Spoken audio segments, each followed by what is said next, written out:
ഈ ഡൊൽഗോണ കോഫിയിൽ തുടങ്ങിയ ലോക്ക്ഡൗൺ നമ്മുടെ ഉള്ളിൽ ചുമ്മാ ഉറങ്ങിക്കിടന്ന പല ടാലൻസിനെയും പുറത്തെടുത്തു എന്ന് പറയാം.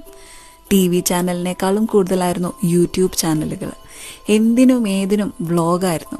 പെയിൻറ് ചെയ്യുന്നു, പുതിയ കുക്കിംഗ് പരീക്ഷിക്കുന്നു, ഒരു സലൂണിലും പോവാതെ വീട്ടിലിരുന്ന് പല പല ഹെയർ കട്ടുകൾ ചെയ്യുന്നു, സെലിബ്രിറ്റി മേക്കപ്പ് ആർട്ടിസ്റ്റ് പോലും തോറ്റുപോകുന്ന രീതിയിൽ മേക്കപ്പ് ചെയ്യുന്നു, സ്കിൻ കെയറും ഹെയർ കെയറും എന്ന് വേണ്ട വീട്ടിലിരുന്ന് ചെയ്യാൻ പറ്റുന്ന എല്ലാതരം കെയറും വന്നത് ഈ ലോക്ക്ഡൗണിലായിരുന്നു.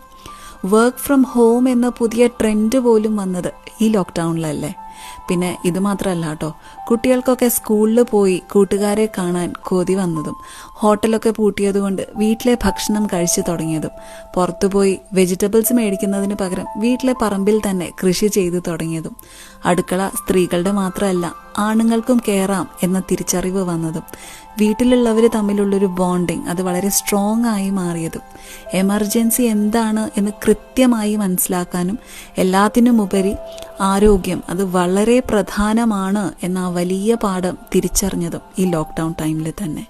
നിപ്പ വന്നപ്പോഴും വെള്ളപ്പൊക്കം വന്നപ്പോഴും പിന്നീട് കോവിഡ് വന്നപ്പോഴും എല്ലാത്തിനെയും ധൈര്യമായി നേരിട്ടുകൊണ്ട് മുന്നോട്ട് പോകാനുള്ള ആ ഒരു കരുത്ത് തന്നെയാണ് ഇനി അങ്ങോട്ടുള്ള ജീവിതത്തിൻ്റെ ഏറ്റവും വലിയ ഇന്ധനം.